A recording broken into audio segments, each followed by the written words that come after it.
नमस्कार। आप सभी का आप सभी के अपने चैनल जय गुरुदेव उत्तराखंड पर एक बार फिर से बहुत बहुत स्वागत है। कामना करते हैं कि आप और आपके परिजन स्वस्थ होंगे। इसी कामना के साथ बढ़ते हैं आज के अद्भुत क्रमांक की ओर। तो आज के क्रमांक में हम आपको बताने वाले हैं कि जिस घर में ये 4 कार्य, ये 4 अभ्यास किए जाते हैं, ऐसे घर में कभी भी किसी प्रकार के कोई विघ्न, कोई बाधाएं, किसी प्रकार की परेशानी का आगमन नहीं होता और ऐसे घर में सदैव सुख समृद्धि बनी रहती है। तो आज के क्रमांक में हम बात करने जा रहे हैं ऐसे ही 4 कार्यों के विषय में। तो आइए बिना समय व्यर्थ किए हुए बढ़ते हैं आज के अद्भुत क्रमांक की ओर। देखिए, जीवन में प्रत्येक मनुष्य किसी न किसी परेशानी से अवश्य घिरा हुआ है। हर मनुष्य अपने जीवन में सुख, सौभाग्य, सुख समृद्धि तो चाहता ही है, साथ साथ में वह ये भी चाहता है कि नियमित रूप से भगवान की, ईश्वर की, परमेश्वर की कृपा उस पर बनी रहे। तो आज के क्रमांक में हम आपको ऐसे ही 4 अभ्यासों के विषय में जानकारी देने वाले हैं, जिसके नियमित उपयोग से, जिसके नियमित अभ्यास से आप अपने जीवन को पूरी तरह से परिवर्तित कर सकते हैं। तो आइए बढ़ते हैं क्रमबद्ध तरीके से और बात करते हैं पहले उस कार्य की जो कि आपको अपने गृह स्थान पर अवश्य करना चाहिए। ये उपाय इतना आसान है, ये उपाय इतना अद्भुत है कि यदि इसको आप नियमित रूप से करते हैं तो आपके जीवन में खुशहाली का एक ऐसा दौर आएगा कि आपके जीवन में सब कुछ बदल जाएगा। देखिए, श्री महाराज जी के आशीर्वाद अनुसार यदि आपके घर में या जिस घर में भी श्री रामायण जी का पाठ नियमित रूप से किया जाता है, यानी कि बहुत सारे लोग प्रश्न करते हैं कि नियमित रूप से का क्या आशय होता है, क्या श्री रामायण जी का पाठ एक ही दिन में करना है? और यह संभव नहीं है।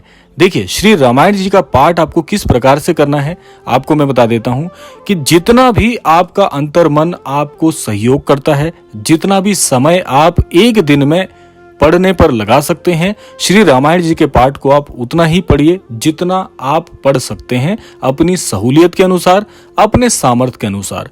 फिर अगले दिन आपको क्या करना है कि जितना अभ्यास, जितना पाठन आपने एक दिन में किया था, उससे आगे क्रम को जारी रखें और इसी प्रकार से आप नियमितीकरण के साथ में श्री रामायण जी का पाठ कर सकते हैं। बहुत बहुत अद्भुत यह उपाय है। जिस घर में भी श्री रामायण जी का पाठ होता है, उस घर में कभी भी किसी प्रकार के अनिष्ट विघ्न, अनिष्ट परेशानियां या इस प्रकार के कोई भी घटनाएं नहीं होती जिससे कि आपको दुख पहुंचे। इसके अभ्यास से, जीवन में इसके नियमितीकरण से आपके घर में सुख, समृद्धि और सौभाग्य की आवृत्ति होती है, जो कि सदैव ईश्वर की कृपा से बनी रहती है। दूसरा, इसमें आपको एक उपाय मैं और बता दूं छोटा सा, कि आप श्री रामायण जी के पाठ को अवश्य कीजिए, नियमित रूप से करिए और श्री रामायण जी को आप अपने मंदिर स्थान पर जगह दीजिएगा। अपने मंदिर स्थान पर आपको श्री रामायण जी को स्थापित करना है। इसके लिए आप लाल रंग का कपड़ा ले सकते हैं और लाल रंग के कपड़े पर लपेटकर आप श्री रामायण जी को मंदिर स्थान पर उचित रूप से स्थापना उनकी कर सकते हैं और नियमित रूप से अभ्यास करिए और देखिएगा आपके जीवन में इतने बड़े परिवर्तन आएंगे कि आपने इसकी अपेक्षा बिल्कुल नहीं की होगी। तो ये हो गया पहला उपाय। अब बात करते हैं दूसरे उपाय की। देखिए, दूसरा जो उपाय है वो भी बहुत अद्भुत है श्री रामायण जी की तरह। और उस उपाय में आपको क्या करना है, आपको सदैव अपने गृह स्थान पर सबसे पहले श्री हनुमान चालीसा को अवश्य रखना ही रखना है। जिस घर में भी श्री हनुमान चालीसा का वास होता है और श्री हनुमान चालीसा का नियमित रूप से पाठ किया जाता है, ऐसे घर में कभी भी किसी प्रकार के दुख, दरिद्र और ऐसी अनिष्ट बीमारियां, व्याधियां ऐसे घर में कभी नहीं आती जहां पर श्री हनुमान चालीसा का पाठ नियमितीकरण के साथ नियमित रूप से किया जाता है। इसका आशय बहुत सरल है कि आपको जिस प्रकार से मैंने पहले उपाय में बताया था कि अपनी सहूलियत के अनुसार जितना समय आप दे सकते हैं उतना ही समय आप दीजिए और श्री हनुमान चालीसा का भी नियमित रूप से पाठ अवश्य करें। यदि संभव हो तो प्रतिदिन करें, क्योंकि श्री हनुमान चालीसा का जो पाठ है बहुत सूक्ष्म होता है, ज्यादा समय नहीं लगता और बहुत आसानी से आपको ये कंठस्थ हो भी जाएगा। श्री हनुमान जी की ऐसी महिमा रहती है कि जो भी श्री हनुमान जी के श्री चरण कमलों में शीश नवाते हैं, उनकी आराधना करते हैं, श्री हनुमान जी इतना सामर्थ्य दे देते हैं कि उस अनन्य भक्त को श्री हनुमान चालीसा ऐसे ही बड़ी सरलता से कंठस्थ हो जाती है। अब यदि आपको श्री हनुमान चालीसा भली भांति कंठस्थ है, तब भी आप श्री हनुमान चालीसा को जिस प्रकार से श्री रामायण जी को आप मंदिर में स्थान देते हैं, मंदिर में उनकी स्थापना करते हैं, उसी प्रकार से श्री हनुमान चालीसा को भी आप मंदिर स्थान पर अवश्य रखें। उससे क्या होता है, देखिए, जिस गृह स्थान पर श्री रामायण जैसे, श्री हनुमान चालीसा जैसे ग्रंथ, सूक्ष्म ग्रंथ रखे जाते हैं, ऐसे घर में कभी भी किसी प्रकार की अनिष्ट घटनाएं नहीं होती हैं। जो कि बहुत से लोग परेशान हैं कि हमारे जीवन में अनायासी ऐसी परेशानी आ जाती हैं जो कि हमने दूर दूर तक नहीं सोची थी, लेकिन आकस्मिक रूप से ऐसी घटनाएं हो जाती हैं जिससे हमें बड़ा दुख पहुंचता है। तो ऐसी परेशानियों से आपको ये जो अमूल्य ग्रंथ मैंने बताए, ये अवश्य आपको बचाते हैं। अब बात करते हैं तीसरे उपाय की। तीसरा उपाय भी बहुत बहुत सरल है।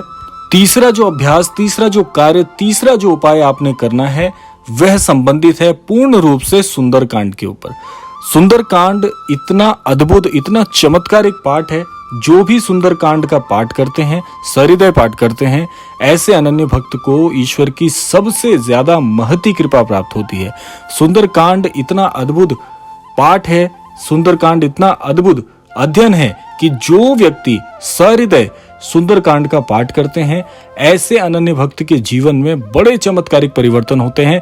चाहे आप किस भी प्रवृत्ति के व्यक्ति हों, चाहे आप बहुत ज्यादा क्रोध करने वाले व्यक्ति हों, चाहे आप बहुत ज्यादा संवेदनशील व्यक्ति हों, आपके जीवन में ऐसे चमत्कारिक परिवर्तन होंगे कि आपका पूरा स्वरूप सुंदरकांड की कृपा से परिवर्तित हो जाएगा। सुंदरकांड को पढ़ने का अभ्यास भी मैं आपको बता देता हूं कि कैसे आपको इसको नियमितीकरण के साथ में पढ़ना चाहिए, नियम कैसे बनाएं। देखिए, सुंदरकांड को भी आप श्री रामायण जी की तरह जितना आप एक दिन में कर सकते हैं, अपने समय अनुसार जितना भी आप समय दे सकते हैं, उतना समय आप सुंदरकांड के पाठ में दीजिए। और जितना आप एक दिन में कर चुके हैं, अगले दिन उसी क्रम को जारी रखें, उससे आगे आपको पाठ को जारी रखना है। इस प्रकार से आपका प्रतिदिन ये नियम बन जाएगा। और जब सुंदरकांड का पाठ आप संपूर्ण कर लेंगे, उसके बाद आप फिर से उसको प्रारंभ से पुनः फिर से उसका क्रम जारी कर सकते हैं। इस प्रकार से आपका नियम भी बना रहेगा, आपके आध्यात्म में रुचि भी बढ़ेगी, और श्री महाराज जी का आशीर्वाद, श्री राम जी की कृपा, श्री हनुमान जी की कृपा आपके जीवन पर बहुत बहुत अद्भुत प्रकार से बरसेगी।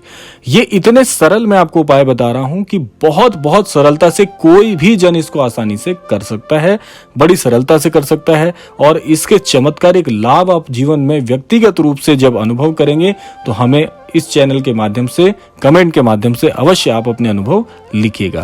तो ये हो गए 3 उपाय। अब बात करते हैं चौथे सबसे महत्वपूर्ण उपाय की, जो कि श्री महाराज जी से संबंधित है। देखिए, बहुत से अनन्य भक्त एक बात पूछते हैं कि श्री महाराज जी को हम गृह स्थान पर कैसे स्थापित कर सकते हैं। चौथा उपाय जो मैं आपको बताने वाला हूं, श्री महाराज जी के छवि चित्र से संबंधित है। बहुत सारे जन इसी क्रम में प्रश्न पूछ रहे हैं कि कैसे कर सकते हैं। देखिए, आप श्री महाराज जी के छवि चित्र को बड़ी आसानी से किसी भी माध्यम से प्राप्त कर सकते हैं। जब आप उनको गृह स्थान पर लेकर आते हैं, तो आप उनको अपने मंदिर स्थान पर भी जगह दे सकते हैं। बहुत बहुत ये अद्भुत आपके लिए रहेगा। या फिर जहां पर भी आपका कोई कार्य क्षेत्र है, किसी कार्य क्षेत्र में आप कार्यरत हैं, वहां पर भी आप श्री महाराज जी की स्थापना कर सकते हैं। इसके अलावा अगर आप कोई व्यक्तिगत स्थान आपने कहीं अपने गृह स्थान पर बनाया हुआ है, वहां पर भी श्री महाराज जी के छवि चित्र को आप स्थापित कर सकते हैं। और बहुत सरल पूजन होता है श्री महाराज जी का। आप जिस प्रकार से श्री हनुमान चालीसा का पाठ करते हैं, उसी प्रकार से महाराज जी के समक्ष थोड़ा समय निकालकर आसन पर बैठकर श्री राम जी के नाम का जाप करें। इसके साथ साथ श्री हनुमान चालीसा महाराज जी के समक्ष कहें, उसका पाठ करें। आप देखिएगा श्री महाराज जी की ऐसी महती कृपा आपके जीवन पर बरसेगी। श्री महाराज जी का सानिध्य ऐसा आपको अद्भुत प्राप्त होगा कि पूरा जीवन आपका बदल जाएगा। महाराज जी एक बार जिस भक्त के साथ जुड़ जाते हैं, अनंत काल तक उस भक्त के ऊपर महाराज जी की बहुत बहुत अमोघ कृपा बरसती रहती है। तो आशा करते हैं ये चारों उपाय, ये चारों कार्य, ये चारों अभ्यास आपको बड़ी आसानी से समझ में आए होंगे। इसको आप अपने जीवन में नियमबद्ध होकर करिए और आप अपने व्यक्तिगत अनुभव हमारे साथ साझा करना बिल्कुल मत भूलिएगा। तो यह था आज का अद्भुत क्रमांक। आशा करते हैं इस क्रमांक के माध्यम से अवश्य ही कुछ आप सीख पाए होंगे। इसी कामना के साथ अब समय आ गया है विदा लेने का। विदा लेने से पूर्व समय है प्रार्थना का। यही प्रार्थना मैं करना चाहूंगा कि श्री महाराज जी सभी को सद्बुद्धि प्रदान करें, सभी को सन्मति प्रदान करें, इस संपूर्ण लोक का, इस संपूर्ण सृष्टि का कल्याण हो, इसी कामना के साथ विदा लेते हैं। मिलते हैं अगले क्रमांक में, तब तक के लिए जय श्री राम, जय गुरुदेव, जय उत्तराखंड।